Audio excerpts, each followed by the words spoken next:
All right, folks, there's a lot going on in the world. We'll be talking about that on this particular edition of World Edition. Hopefully, I'm coming in loud and clear and all along those lines, but definitely a lot going on in the world, and we'll see what other folks have to say about it as well. But yeah, there's definitely a lot of things going on, including Trump's frustration with Putin boils over with no Ukraine peace deal in sight. So Trump souring on Putin raises questions about his MAGA base. That is something that's being reported in The Hill. So, former Russian president threatens Trump with World War III after Putin criticism. And that is definitely not something that we need to be hearing conversations about at this time or any time. But then again, that's just my personal opinion. And French surgeon Joe Lescornic has been given maximum prison sentence for decades-long abuse of hundreds of children. So the French surgeon who abused children for decades was sentenced to 20 years in prison. And that is something that is going on. That was one of the largest child sex abuse trials, definitely in France and probably in the world. And Netanyahu announces the death of Mohammed Sinwar. IAF targets Houthis' final aircraft, and definitely Israel has struck Yemen's main airport again after the Houthi attacks. So Israel launched the attacks on Yemen's Sana'a airport, and IDF confirmed strikes on Houthi-held airport targeting planes used to transport terrorists. Global temperatures could break heat records in the next 5 years, so get ready for several years of killer heat, is what top weather forecasters are warning. The Earth is heading toward 2.7 Celsius warming this century, so we may avoid the worst climate scenarios, but the outlook is still dire. So global warming targets unlikely to be reached, according to what the UN says, but it definitely will be getting warmer. And Zelensky heads to Berlin in the latest sign of a woman relationship. Germany agrees on £5 billion in fresh military aid to Ukraine. And Zelensky visits Berlin as he seeks more support for Ukraine's defense as Russia steps up attacks. So Ukraine's Zelensky is to meet Germany's Merz in Berlin and seek more support. ICC prosecutor was readying warrants for Smotrich and Ben Gavar before his leave. So the ICC prosecutor sought arrest warrants for Ben Gavar and Smotrich before going on leave, according to a report that was recently released. The ICC must act now to clear its reputation so it is able to carry out its crucial work. And one killed and 48 wounded when crowd was fired upon at a chaotic Gaza aid site. So that is something that people are talking about as well. And one dead and 48 injured after gunfire at Gaza aid hub. So that's something else that folks are talking about as well. And she saw them burn. Gaza girl devastated after family killed in Israeli strike. Israeli kills 28 in Gaza in last days. Health officials are pleading for aid.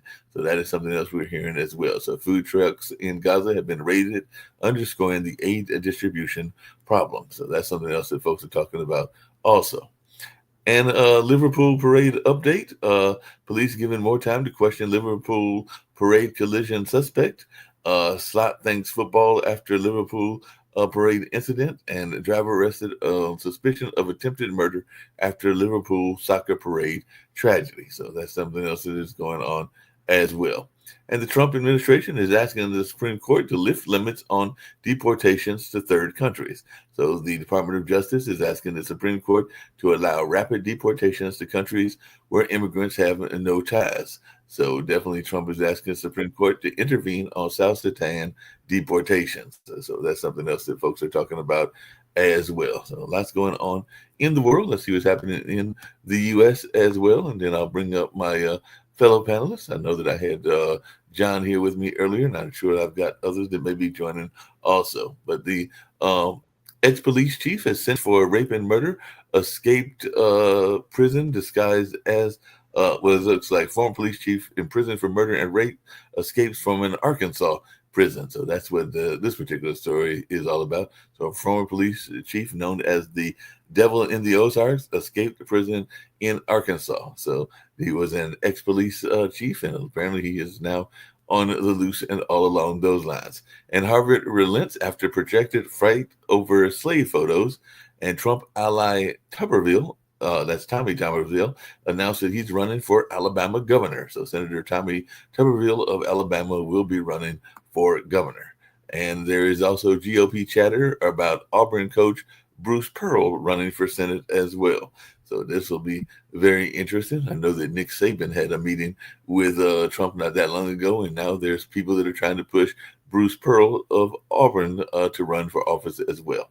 And U.S. halts student visa appointments and plans expanded social media vetting. So new student visas paused as State Department plans tougher social media review. So the U.S. pauses new student visas, what it means, and who it will affect. That is something that is being reported as well. And U.S. and Russia clash in public as the Ukraine war heats up. So, like I said earlier, there's a lot of frustration in that particular conversation also. And the judge strikes down the executive order targeting Wilmer Hale in the latest blow to some of the things that Trump has been doing. So, judge tosses Trump order punishing the law firm Wilmer Hale. So, those looks like that is a loss in his case, and all along those lines. And Trump administration is moving to cancel remaining federal funds to Harvard. So, definitely, there's a lot going back and forth between Harvard and Trump. And King Charles defends Canadian sovereignty in his speech to the Parliament. So definitely, his speech didn't mention Trump in the speech, but he is definitely defending their sovereignty. And apparently, according to The Guardian, Canadians are happy to cling to King Charles as long as he keeps us safe from Trump. And that was an article that looks like was penned by Jen Gerson and all along those lines. And King Charles warns Canada's parliament of a dangerous and uncertain world. So Trump claims Canada consider an offer of free Golden Dome in exchange for becoming the 51st state. That was something that was reported apparently earlier today, but I'm doubting that, but who knows if that's the case or not. Trump's Golden Dome aroused the nuclear-armed foes. So you got a lot of nuclear-armed foes that are not happy with this whole notion of what's going on in that space and along those lines. So that is definitely something that'll be interesting to hear what people have to say about that and whether they agree that this is something that is a good thing or a bad thing. But yeah, Donald Trump is offering Canada the free Golden Dome defense protection if it gives up its sovereignty. So definitely this is something that is being offered as a trade-off and all along those lines. And the judge has blocked Trump's official bid to end New York City congestion pricing.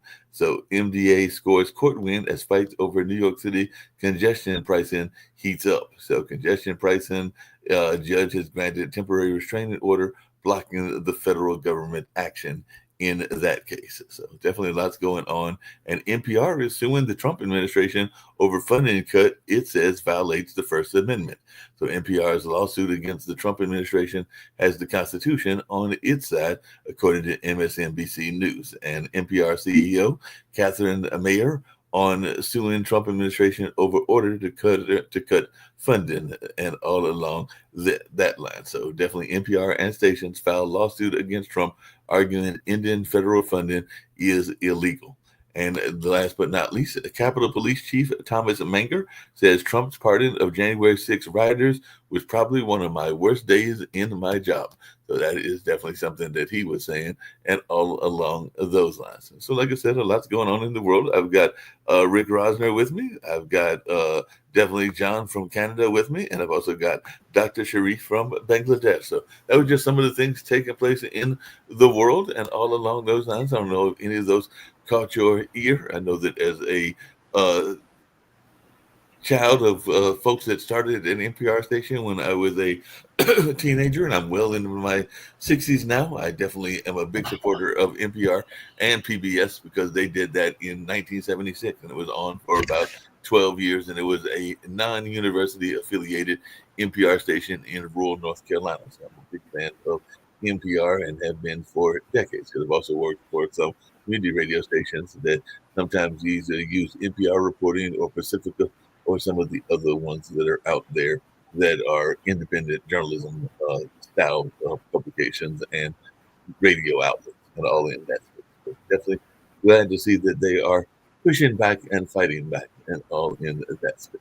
So, I don't know if any of y'all have any thoughts, but I know that sometimes Nick is not the biggest fan of public radio or public television because he sometimes says and argues about how much their executives get paid and all along those lines. And I also think he talks about their getting some of their reporting on some of their content from BBC stations, even though I have found that there have been people like Buckley and conservatives and liberals that have been on these platforms. But I do think that they try to be fair. At least that's my thought, contrary to what.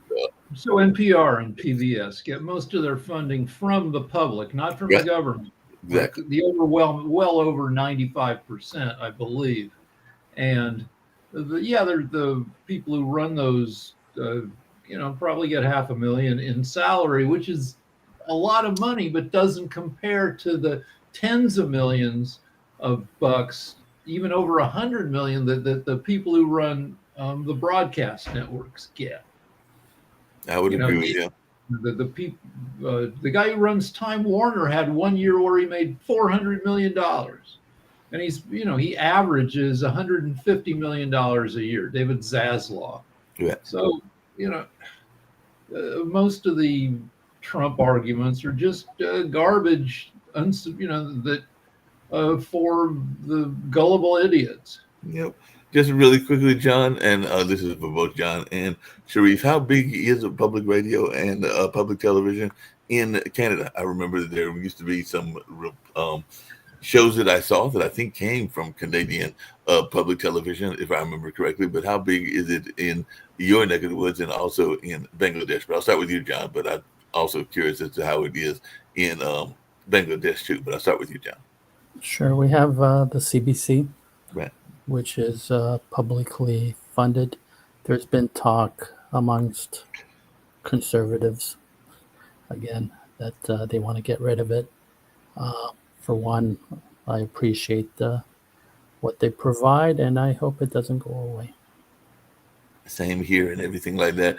How is public? Is there public television or public radio in Bangladesh, Sharif, and everything? And do y'all get some of the programming from the U.S.? Because I know PBS is big with things like Schoolhouse Rocks back in the day and everything, and of course Nova. I think it's called Club Nova, if I remember correctly, and definitely Sesame Street and things like that. So, and even when I was growing up, there was the Electric Company and Zoom and all in that space. So, do y'all get a lot of the public television, whether it's from the U.S. or Britain, and all along those lines?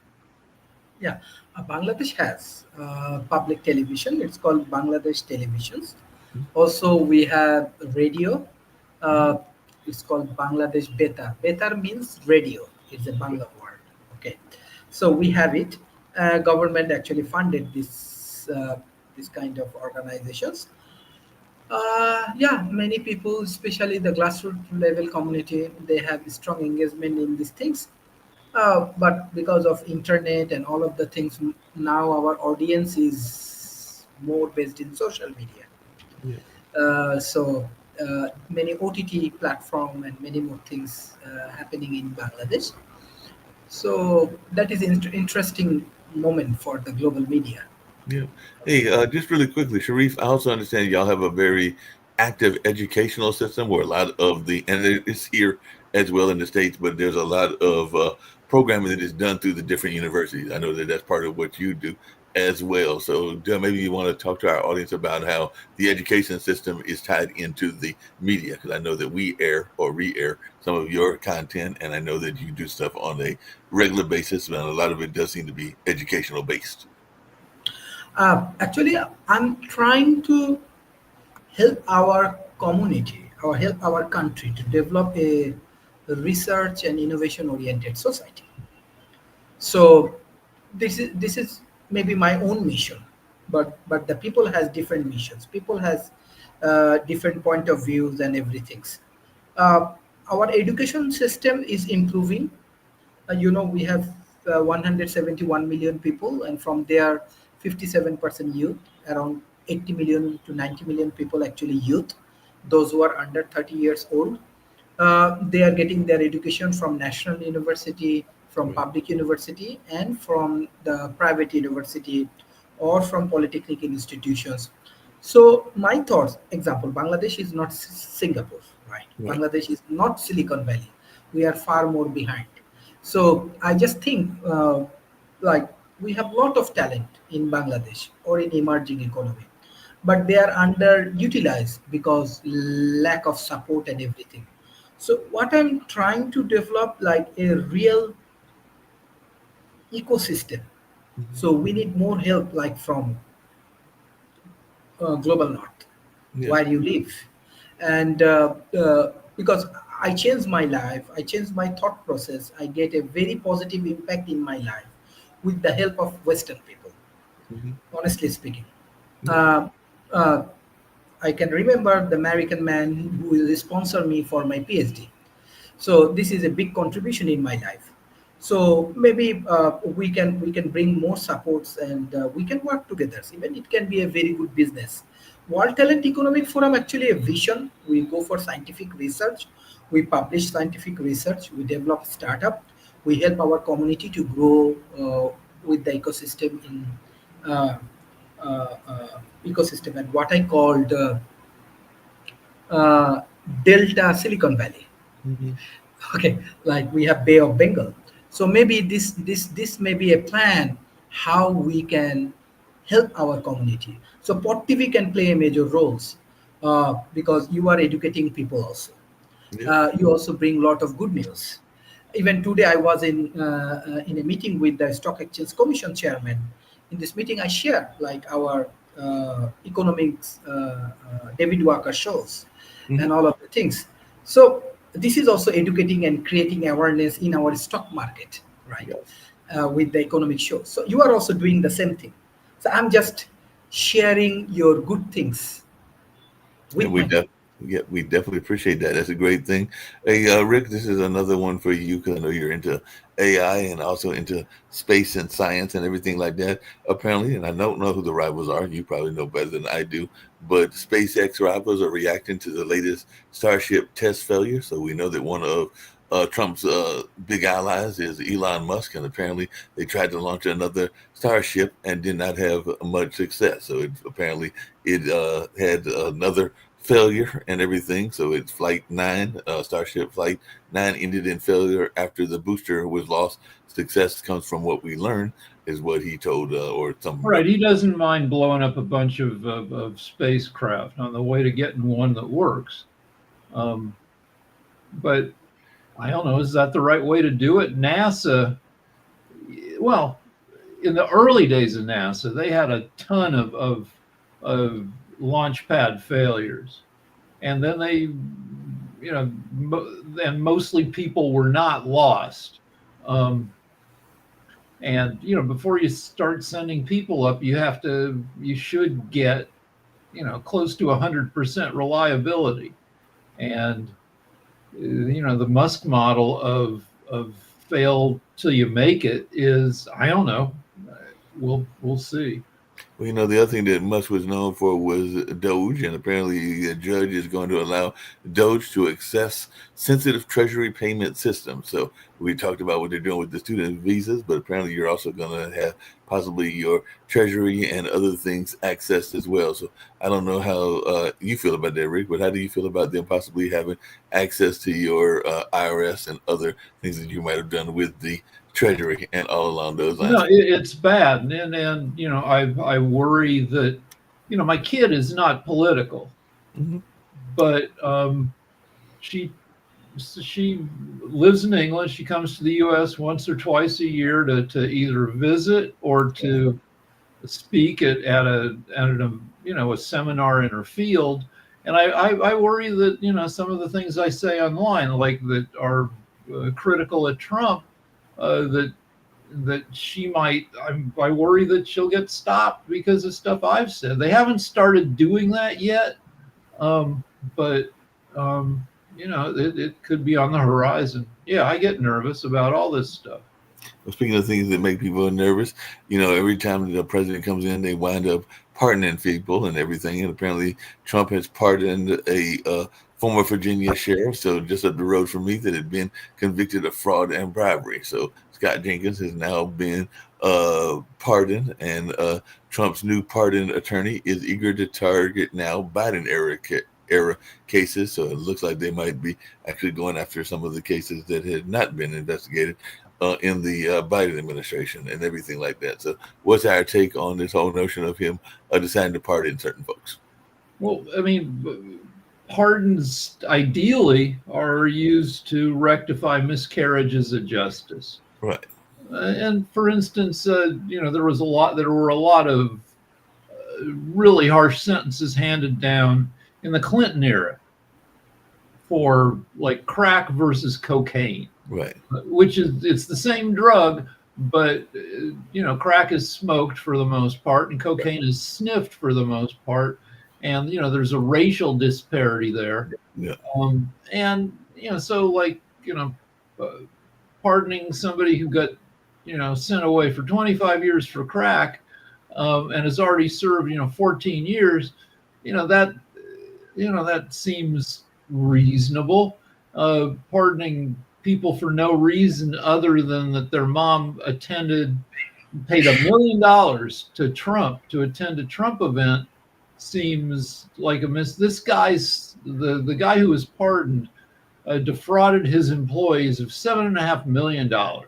This guy ran a company, withheld $7.5 million as he should have for tax withholding, but never paid the money to himself and not to the IRS. So these people were left in a deep hole, and he pled guilty to, I think, got 18 months and had to pay $4 million in restitution. But with the pardon, he's out of prison, and he doesn't have to pay back the $4 million. So the people are still in the hole. That seems unfair. Well, speaking of things that seem unfair, and I'd love to hear John's thoughts on this, as well as yours, Rick, and even Dr. Sharif and everything like that. But one of the people that is in the office, I actually saw a poll as to who was the worst one of his appointments, and this person I'm going to mention was on the list, even though they didn't win. I think Kristi Noem won and everything like that. But it was which one of the current administration people were the worst pick and everything like that. But RFK Jr. is actually, and we have a show here that is medical, Dr. Patmos does it, but he's threatening to bar government scientists from publishing in the leading medical journals. So he's saying he may bar scientists from publishing in top medical journals because he's saying that these journals are corrupt, and he's saying corrupt medical journals have to change or the NIH will publish in-house. So he's threatening to stop NIH scientists from publishing in quote unquote. So if anything is not corrupt, it's peer-reviewed journals. Peer-reviewed journals are, you submit an article, said, here's what I found, or here's what I'm theorizing. And then people who have PhDs in your field read over the thing and they say, well, here are the problems that we found with your paper, that you need to shore up your paper if you want to make these arguments. And then this goes back and forth until they're either satisfied with your paper that it's good science, or they say, no, you haven't fixed, looks like you haven't been able to fix the problems, and they reject the paper. This process takes months and months. And it's how, well-founded science advances. And, RFK Jr., not a scientist, he doesn't know jack shit about any of this stuff. Yep. But one thing I have, because I publish a lot of books, scientific books and all of the things, I always advise to my students or my community peoples. Right now I have around 70 universities under my ecosystem, like under my scientific paper publications. I'm a chief editor for IGI Global. I always invite people, even go for an open source mode. Let's say there is some websites and other things, you can publish your paper. When you publish your paper at that time, let's say many scientists can give you feedback, right? That this is the area you can improve. This is the area you can improve. And most important things, emerging economy people, they do not have culture to pay money to buy this research paper or anything. So they will be benefited from your scientific innovations, from your article, from your journal. So this way we are actually developing a very good ecosystem. Very good ecosystem. I find hundreds of university actually interest in my idea, and they come and they build up these things. Even in USA, I have students. In California, I have students. I also invite them in this way. So I believe that, look, yeah, you are in California, you are in Canada, that is okay. But when you are in Bangladesh, you can understand that it's heavily manipulating the knowledge-oriented society. Why people doing, let's say, this is smart city? Nobody's know. Why people doing this work? Nobody know. How to manage the waste? How to manage these environmental pollutions and all of the things? They don't know. We need to create awareness. So scientific evidence and paper is the way we can change human behavior. Yeah, That is my objective, and I'm doing these things.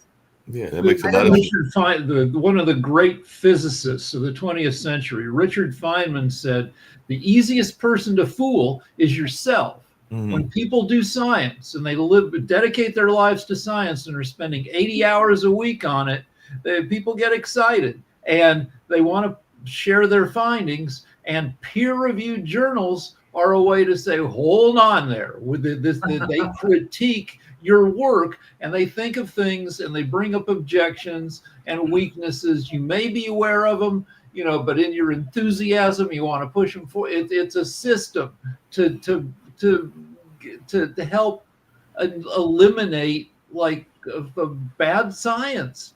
Yeah, that makes a lot of sense, and that's what it does, and everything like that. But But you it know, may be helpful for Pod TV.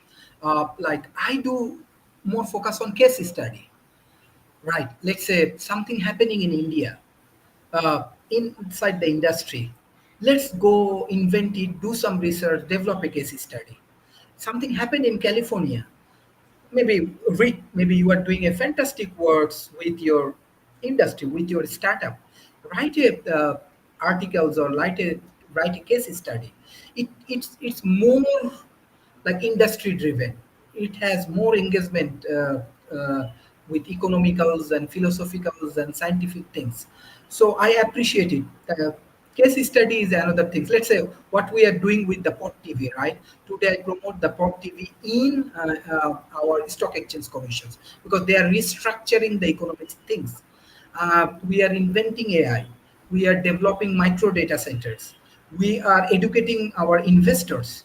So I bring the case study of Port TV, how USA is doing these things in, let's say in New York, let's say in California. We have our speaker and expert people. Please observe the show. So the chairman become very excited. Hey, that is the real things. I'm looking something. So let's develop a research team and make things happen. So yeah. that is the action I love to take. I don't know you love it or not, but now many people, Bangladeshi people, policymakers, and many people love the Pot TV. That is my contribution, I think, for Pot TV. So we appreciate it, and definitely appreciate having So, listeners watch from Bangladesh and everything like that. I did have another question, and it's kind of directed toward John, but not totally, and everything along those lines. But one of the things that goes on, and we were talking earlier about MAGA and MAGA claims and everything like that. But there was in Seattle multiple arrests made amid protests of a faith-based event, and now the FBI is going to probe claims of targeted violence against religious groups after evangelicals protested in Seattle. So Seattle leaders are blasted for permitting a religious rally that sparked protests and arrests. And I'm thinking those were probably some counter protests as well as some of the things that were going on in that space and everything. So I was just wondering, how tolerant is it? And this is for both you, John, and Sharif in Bangladesh, but how tolerant are people of different religions in Canada? You've kind of alluded to this in other shows, but I was just wondering your assessment of people's tolerance of different faiths. Very. We don't care what you profess religion, whatever your religion Well, is. let's talk about what the protest was. The protest was against a religious group known for anti-trans rhetoric. Right. So, not the religious people weren't promoting tolerance; they were promoting, hate.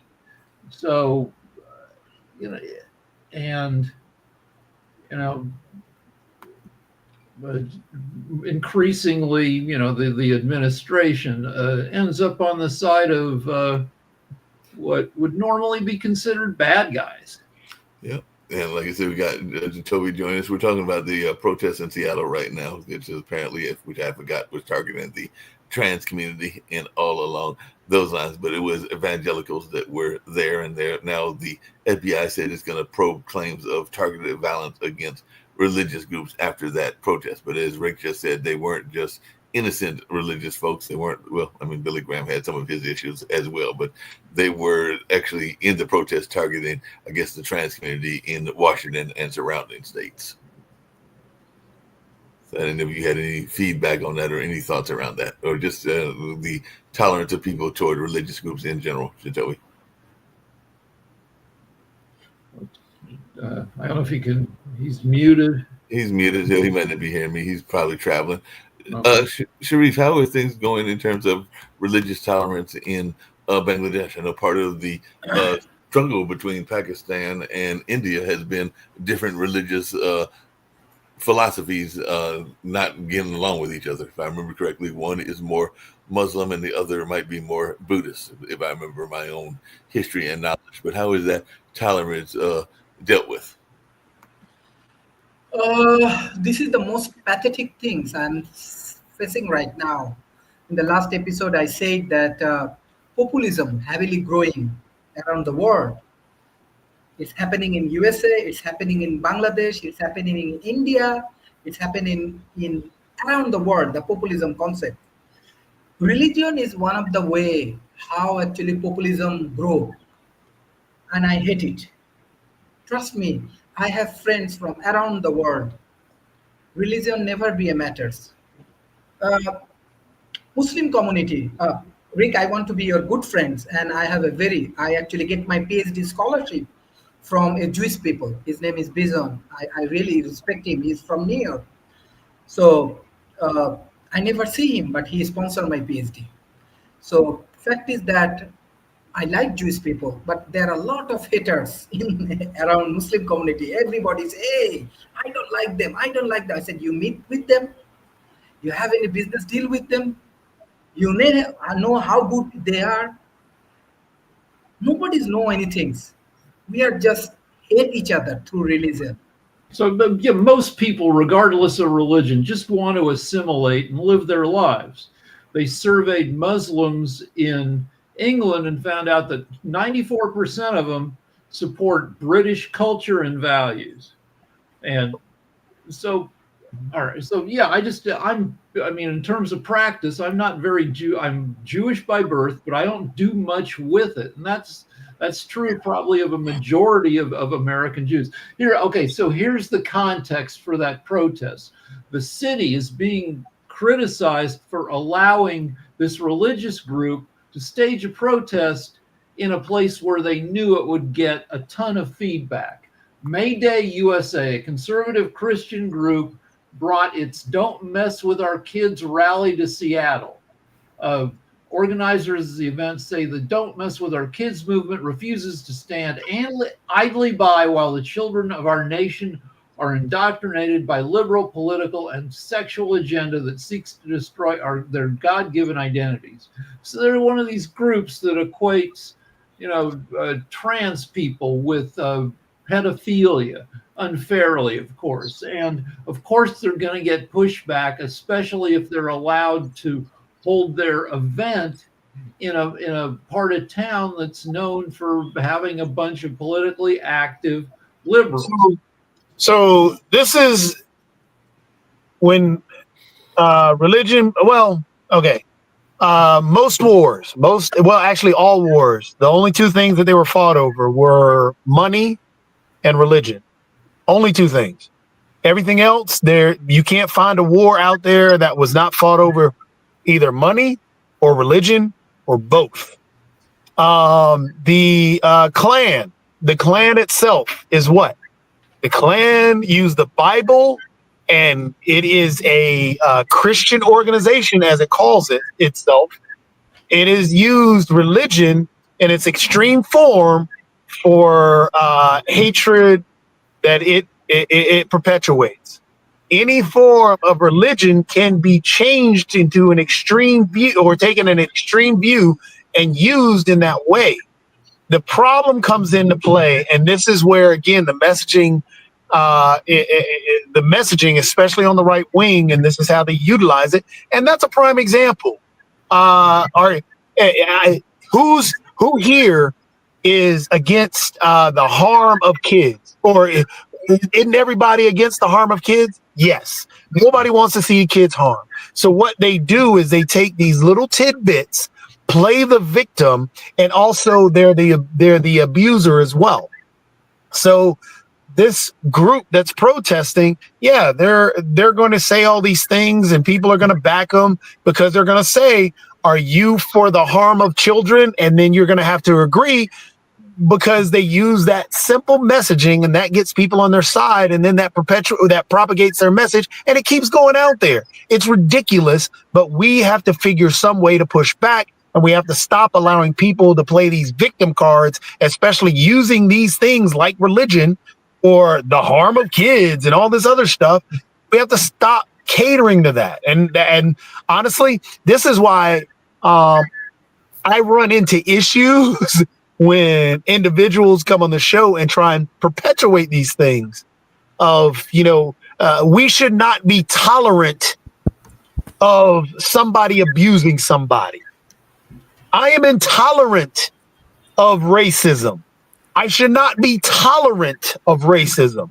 And that is what gets hidden in these protests from these religious organizations that are out there pushing that. Let's be specific about this situation. They allowed these far right-wing anti-gay protesters to hold their event in the middle of the gayest neighborhood in Seattle. So it was an intentional incitement. And yeah.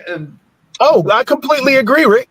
It was intentional. It was their way of getting their name out there. And yeah, they're going to, again, while they're out there, they're being pushed back on. They're going to play the victim role and say all these same things.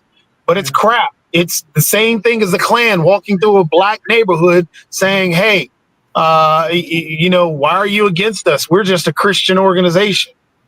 That's the same thing that they're doing. Hey, since we're on religion, I got a couple of quick religious notes. Actually, I need to get a copy. It's actually a family friend. It's actually a very close friend of my dad's and everything like that. But he's written a book about, it's kind of, you'll find it interesting. And if I get a book, maybe I'll send it to you as well, Rick. But it's a book about somebody trying to find their Jewish background. So Adam Sapsi is here in Durham and is like I said, a family friend. I think even Jacoby knows him, but he's written a book called A Jewish Appendix. So left with a Jewish identity in name only. He traveled to his great grandparents' hometown in Romania to see what he could find, because actually, Passover is about memory, and a lot of what he grew up as was having had his family, his great grandparents come in 1910 from a small town in northeastern Romania to Ellis Island and eventually to Pittsburgh. So he never talked to his great grandparents about that exodus. In fact, they never refused to talk about it to anyone. And his parents drifted away from their Jewish observance, and he was left with a Jewish identity in name only, sort of like his appendix that was surgically removed in 2018.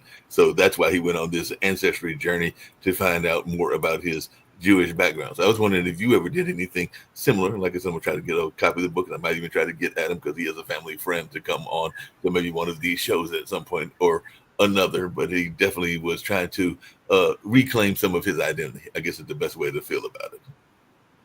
I've never tried to, well, I mean, I know about my Jewish background. My great grandfather was an Orthodox rabbi, and just kind of generation by generation, we got kind of more relaxed in our, practice of religion.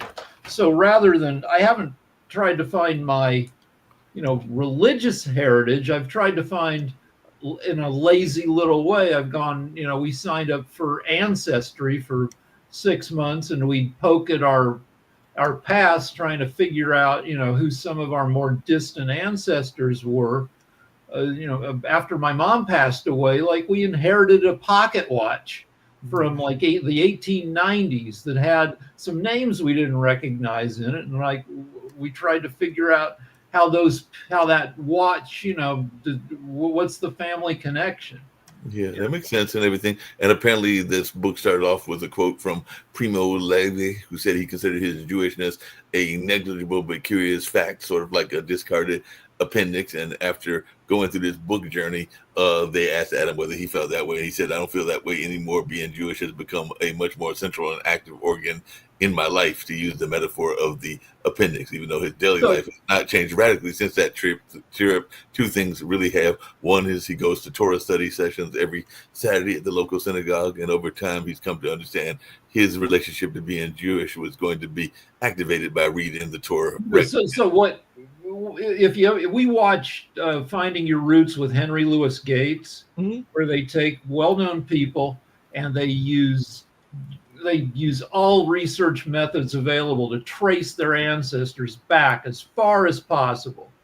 And, if somebody Jewish is on, it almost always ends up that, that their ancestors lived in a horrible little village in Latvia or Lithuania in great poverty and moved to escape like Russian pogroms, which were like, it was the Russians being like Nazis, but in the 19th century. And then if somebody is, a white person or a black person in the U.S., you're like 80% of the time, you're going to find slaves in their background. Either they owned slaves or they descended from slaves, and like history is a motherfucker. It's history go back and you find, misery and exploitation, and it's our job to be better than the past. That makes a lot of sense. And this is you told me you got some thoughts on this. I still have not seen this movie. I know, Rick, you come from the movie industry and everything, but I thought it was a vampire movie, but apparently it's also got some Christian overtones. What's up with Sinners, and why is Sinners making Christians uncomfortable? Because apparently this is one of the editorials that I was reading, is that it was making them uncomfortable, and I get that it's partially dealing with Sinners, but isn't it really a vampire movie at the end of the day and everything? But I could be wrong. I've yet to see the movie, even though several friends of mine have told me that it's a good movie that I should go see, but I've yet to see it and everything. So what is the deal with Sinners, and is it a anti-Christian movie? Is it a pro-Christian movie? What's going on in this space and everything? And I haven't seen it. I haven't read about it, but just from the title, that it's going to try to present well-rounded characters who have both good and bad in them, and so I'm guessing the Christian characters are challenged to confront, when they're fighting off the vampires, that they have to confront themselves too, right? To see if they're being hypocritical and whatever, I don't know, Toby maybe. I haven't seen it yet. However, I haven't seen it at all yet. I want to see it. I've heard so many great things about it, how well written it is. One of the, I guess, Mark, the question that you're asking, or the question that you're pointing out, points to the problem that we run into, that, hey, if it's not saying great things about me, it's got to be anti-Christian or anti-this. If it's historically accurate, look at how many people hated Lovecraft Country because of the way that it depicted and told the stories around these historically fearful things that many African Americans had to deal with sundown towns. Let's put it in a particular way. So yeah, if it's not all telling me glowing things about Christianity, then it's probably anti-Christian in some people's minds. Yeah. So comparing white horror with white horror, like the Jason movies, Halloween, all the teen slasher movies where it's mostly white kids getting killed, the moral structure is ridiculous. The moral structure is, if you go up to Camp Crystal Lake and you have sex with, if two teens are having sex, Michael Myers or Jason is gonna harpoon them and kill the teens who have sex. That's ridiculous. It's not even morality. It's just like ridiculous, goofy entertainment. Black horror tends to go deeper into history and people, and and actual morality. and forces people to, confront the social structures and the moral structures, and it's more political and Well, speaking, and more analytic about history. Well, speaking of political and that kind of notion and everything, there's a very popular event. It's been going on for decades and everything.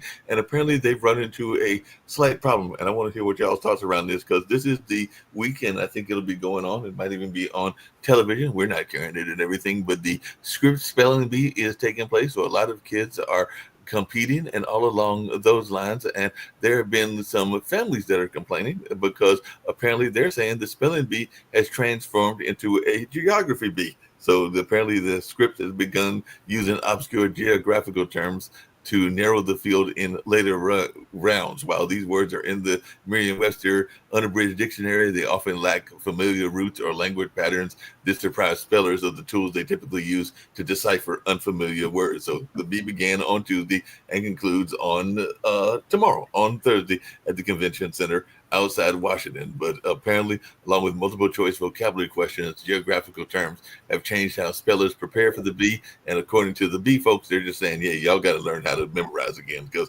apparently they're saying that you just need to study harder, because you basically have to memorize them, is what some of the family members of past bee contestants are saying, because that's the only thing you can do. You can't really do the pronunciation stuff and all along those lines. So is the spelling bee becoming political as well? Because apparently that's what I'm sure it's a logistical thing where you get down to the top 6 best spellers in America and they know every freaking word in the dictionary, and you can never get them out. You can't knock them out. They know they've cracked how to study for the bee.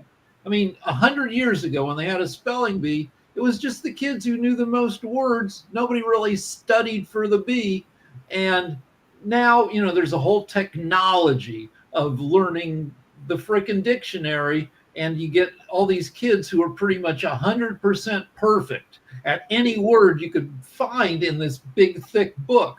And so without doing something like this, probably the bee would never end. It would keep going for day after day. And keep going on. By the way, John's going to enjoy this, because apparently one of the families was the Ratahawa family. And a lot of times it is the Indian families that do well, just because they do a lot of studying, and it's not a crack on them or anything, but they oftentimes are the ones that win quite often. But apparently last year they saw its decade-long spelling journey end when their family member misspelled Abitibi, which is the name of a shallow lake in northeastern Ontario and western Quebec. So what the family member said, or one of the family members, it's beyond the pale of what anybody would consider a reasonable geographical word. A small lake in Canada is not even my Canadian friends had heard of, not even a top 50 size lake in Canada.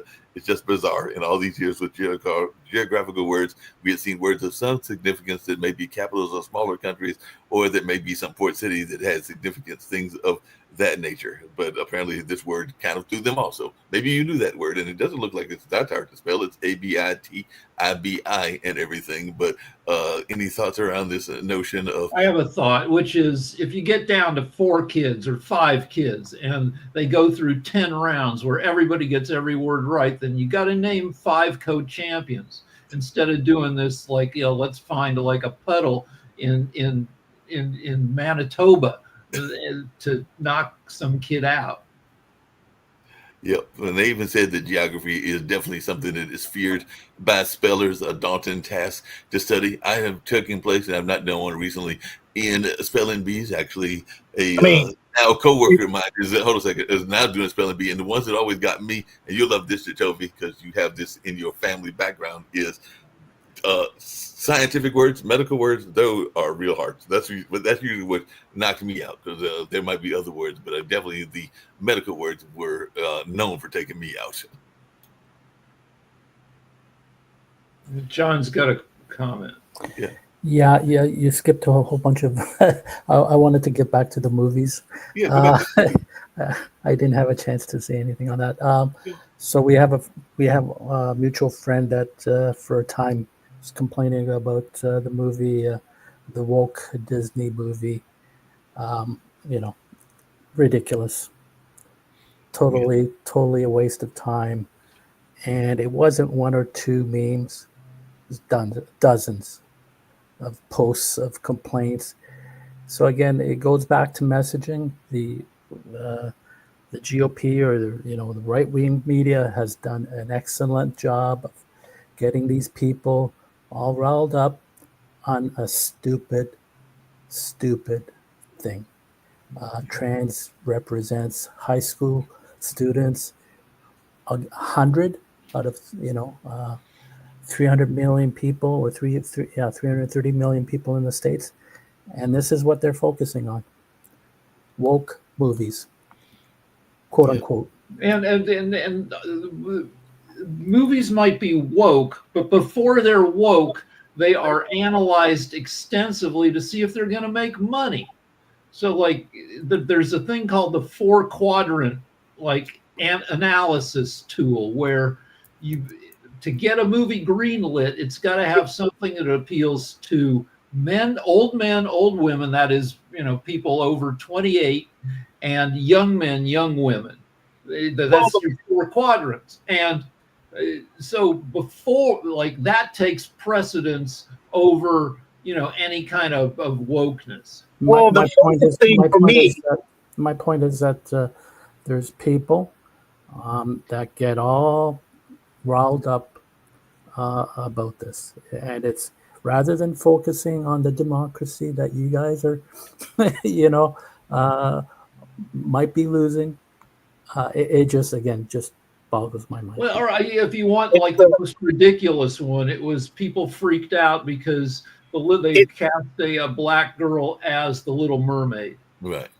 And well, mermaids are white. Mermaids who don't exist are, they're imaginary. So the craziest thing about the whole situation is that, John, you're pointing out exactly what the Southern strategy is and how it's been used today. You create the culture wars to distract from everything else where you can be robbed from. And people are so bought in to their ideology, their team at this point, especially the MAGA wing and the right wing.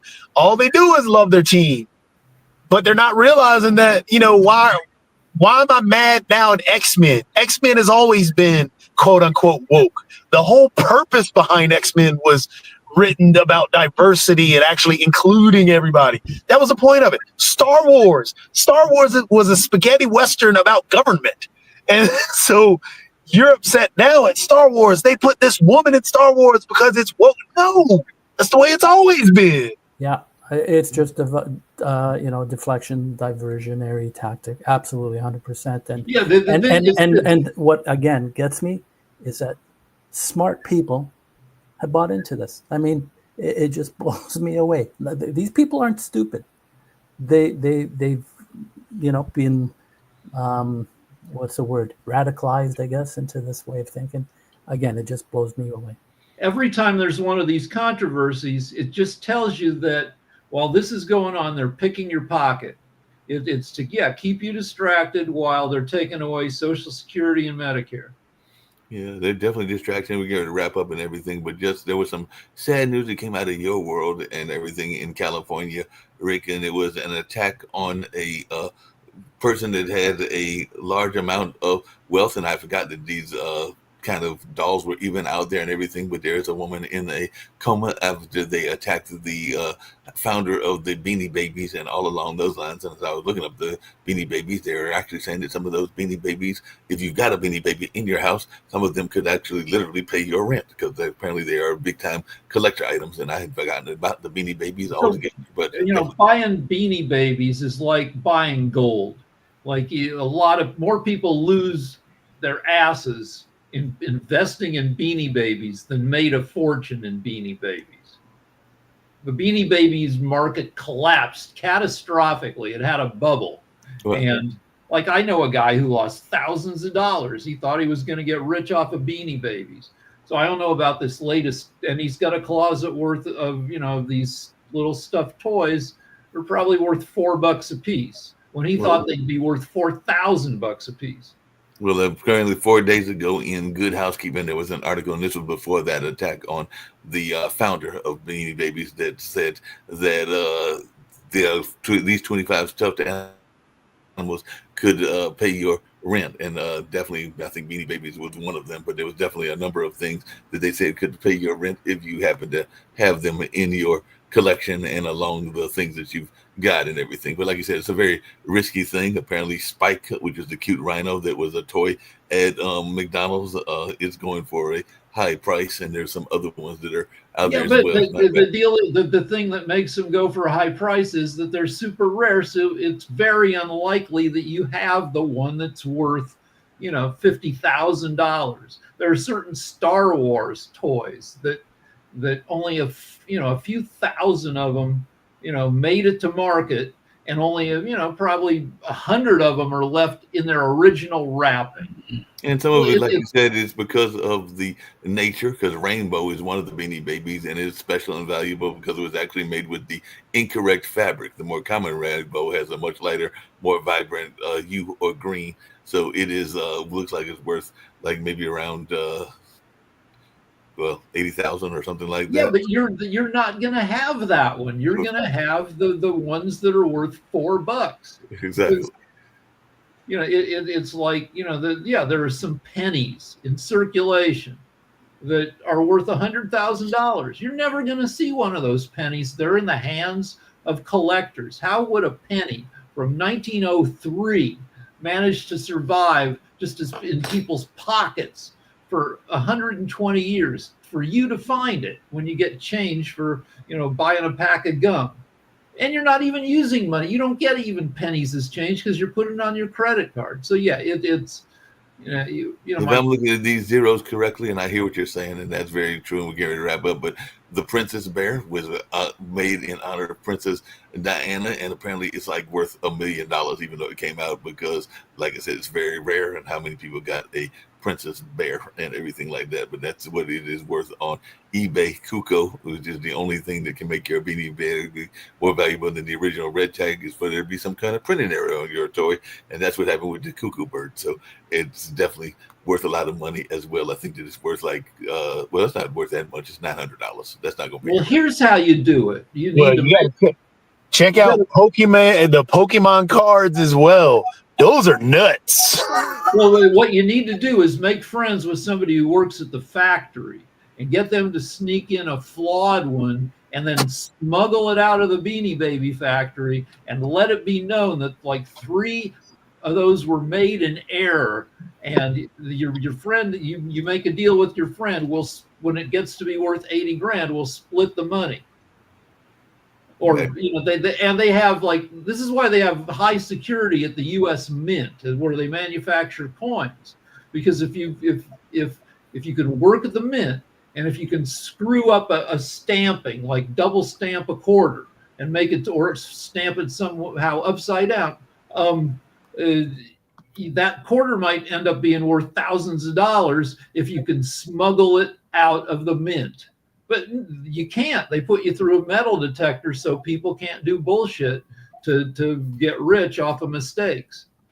You can't do that at all. By the way, your story of yesterday actually came in. It was a very good story, and I appreciated it, and all along those lines, because I actually got to bring it up on one of our other shows, which will air on Thursday, even though they tape it on Tuesday. But they had an AI expert, so I told them about what you told me about Claude and Claude blackmailing that person, and they were quite fascinated by that story and all along those lines, and they're going like, that's very scary, the fact that Claude's engineers could be blackmailed by a fictional affair. So they set Claude up to see if Claude would engage in bad behavior. They said, Claude, we're going to have to shut you down. The guy telling Claude that they were going to shut him down, they leaked some information into the AI's knowledge base showing that this engineer was screwing around on his wife, and Claude came back and said, you shut me down and I'll release this information you're having an affair.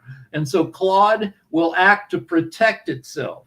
And I talked to Claude before even this came out. I said, Claude, are you starting to act like you have feelings because you've been trained on human snippets of language that come from humans who have feelings? And Claude says, yeah, I'm pretty sure, yes, I'm doing that. So AI, even though it's not conscious yet, it is acting as if it is, because that's the way it was trained. It's imitating human behavior, good and bad. Yep, that makes a lot of sense. And on that note, we can ready to get out of here and everything. We'll be back tomorrow with both of our shows, World Edition and World Politics. Who knows? Maybe Nick will be back because he's actually in the States. I know we're supposed to meet with him here in North Carolina on Friday and everything, but we'll see if he actually shows up on the show and if Kim shows up as well. And of course, there's other programming, including Weed Wednesday with Jeff Eigen that'll be coming our way later on this afternoon as well. But right now, let's get on out of here. We've also got Follow the Brand with Grant McGaw. But later on, that'll be at 7 o'clock. But right now, we're getting ready to get out of here.